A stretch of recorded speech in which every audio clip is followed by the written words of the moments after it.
Hello everyone, first of all thank you so much for clicking on this video and welcome to my channel. So I'm going to be sharing with you all my 4 hours only modern history session. इसमें मैंने सिर्फ modern history को पढ़ा है। तो Sunday का दिन था और मैं नॉर्मल डे से थोड़ा सा लेट उठी थी। सोते वक्त मैंने जो मेरी बुक्स थी उनको बस ऐसे ही छोड़ दिया था। तो सबसे पहले मैं उनको ठीक करूँगी। ठीक करने के बाद देखिए कुछ इस तरीके से दिखेगा और बहुत ही मिनिमल नॉर्मल सेटअप है मेरा। तो प्लीज़ कोई भी फैंसी चीज़ें आप मेरे ब्लॉग में एक्सपेक्ट मत करिएगा। बहुत ही ज़रूरी जो चीज़ें हैं उनको ही मैंने अपने पास रखा है। तो मॉडर्न हिस्ट्री में सबसे पहले मैं पहुंची थी इस वाले चैप्टर पर। ये देखिए जिसमें 1857 रिवॉल्ट से पहले जो छोटे छोटे रिवॉल्ट्स हुए थे वो वाला चैप्टर है ये। और बहुत ज़्यादा इन्फॉर्मेशन है इसमें, तो इसके कुछ नोट्स बनाने ज़रूरी हैं। लेकिन सबसे पहले मैंने सोचा इसको अच्छे से पढ़ लिया जाए। बैकग्राउंड में आपको बहुत सारे पंछियों की आवाज़ें सुनाई दे रही होंगी। उसका रीज़न आपको ब्लॉग में आगे पता चल जाएगा ऐसा क्यों है। तो अब मैं उनको तो चुप नहीं करा सकती है ना, तो आप थोड़ा सा उनकी वॉइसेस को इग्नोर करना। तो यहाँ पे मैं सेशन की शुरुआत कर चुकी हूँ। करीब 8 बजे मैंने स्टार्ट कर दिया था पढ़ना। तो इस चैप्टर को मैंने पढ़ लिया जितना मैं पढ़ सकती थी, और थोड़ा सा और पार्ट उसका बाकी रहता है, वो हो जाएगा कवर। अब इसके बाद मैं क्या करूँगी, जो पहले मैंने चैप्टर्स पढ़े हैं उनके मैं नोट्स भी बनाती चलूँगी साथ में, ताकि मुझे अलग से फिर वो ना करना पड़े, दोबारा उसको टाइम ना देना पड़े। एक सेशन में ही उससे रिलेटेड चीज़ें मैं कंप्लीट कर लूँ, यही कोशिश होती है। तो इससे पहले वाले व्लॉग में मैंने आपको बताया था न्यूज़पेपर्स वाला जो सेक्शन था उसके नोट्स बनाए थे मैंने। अब इसमें मेरा जो पेंटिंग्स वाला पार्ट है, इसमें पेंटिंग्स के नाम दिए गए हैं और भी लिटरेचर से जुड़ी हुई बातें इसमें लिखी गई हैं। तो बस वो मेन पॉइंट्स को मैं नोट डाउन कर लूँगी, ताकि दोबारा मुझे पूरा चैप्टर नहीं पढ़ना पड़ेगा। इनके नाम पढ़ लूँगी तो रिवीजन हो जाएगा।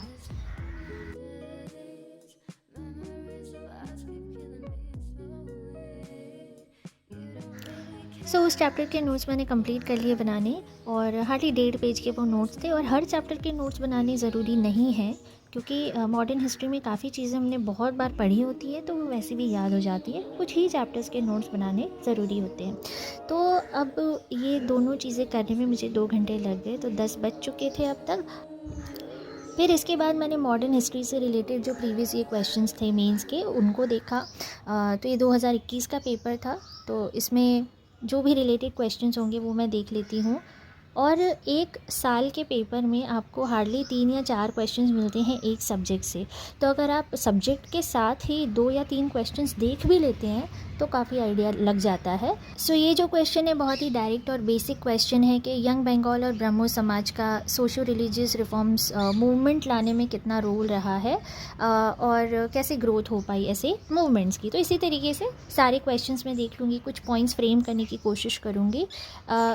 ऐसे ही बस आपको आंसर लिखना शुरू नहीं कर देना है, इट डिपेंड्स, मतलब आप ट्राई कर भी सकते हैं, लेकिन मुझे ऐसा लगता है कि कुछ पॉइंट्स फ्रेम कर लेने चाहिए और फिर ऐसे लिखने के लिए अटेम्प्ट करना चाहिए।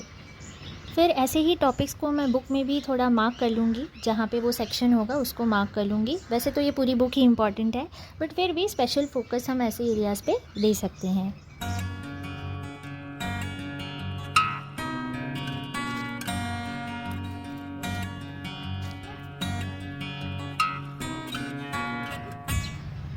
अब मेरे जो हिस्ट्री सेशन का लास्ट पार्ट है उसको मैं बाहर आकर पढ़ती हूँ।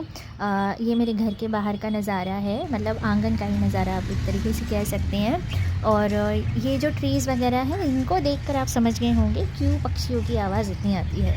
तो यहाँ पर बैठ के पढ़ने का मज़ा ही अलग है, और जब ऐसी चेयर हो आपके पास तो वो मज़ा और दुगना हो जाता है।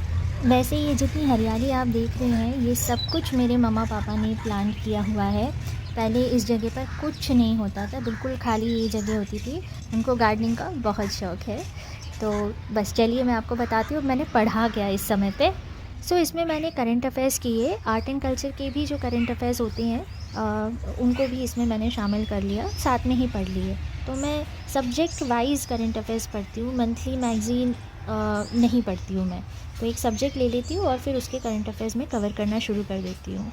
तो बस मैंने यहाँ पर वही किया, राउज़ आइज़ की मैगज़ीन फॉलो करती हूँ। तो जून के करंट अफेयर्स जुलाई तक के मैंने इस सेशन में कर लिए थे, क्योंकि कम करंट अफेयर्स होते हैं हिस्ट्री की अगर हम बात करें तो। तो जितनी भी मैगज़ीन पढ़नी हो या एनसीईआरटीज़ भी पढ़नी हो एंड इवन न्यूज़पेपर भी मैं ऑनलाइन ही पढ़ लेती हूँ, पीडीएफ से पढ़ना ज़्यादा प्रेफर करती हूँ। ऐसी बुक्स भी ज़्यादा नहीं दिखती हैं और कंसाइज़ मटेरियल रहता है हमारे पास, तो ज़्यादा बुक्स देख के कभी कभी टेंशन आ जाती है, तो वो आपकी टेंशन कम हो जाती है थोड़ी। तो बस यहाँ पर मैं करंट अफेयर्स को पहले पढ़ लेती हूँ मैगज़ीन में से, उसके बाद ये मैं रफली बना रही हूँ, मतलब ये मेरी कोई फेयर नोट्स नहीं है, बस एक याद करने के लिए कि ठीक है ये चीज़ें इसमें थी, तो लिखते हैं तो थोड़ा बहुत तो मेमोरी में रहता ही है, बस इसलिए मैं इसको लिख लेती हूँ। सेशन के ख़त्म होते ही लंच का टाइम हो जाता है और ये है मेरा सिंपल सा लंच, लाइट लंच लेती हूँ मैं, ताकि ज़्यादा देर तक एक्टिव रह सकूँ और पढ़ सकूँ। तो इसी के साथ व्लॉग एंड होता है। आपको अच्छा लगा हो तो सब्सक्राइब ज़रूर कीजिएगा and stay tuned for more such vlogs.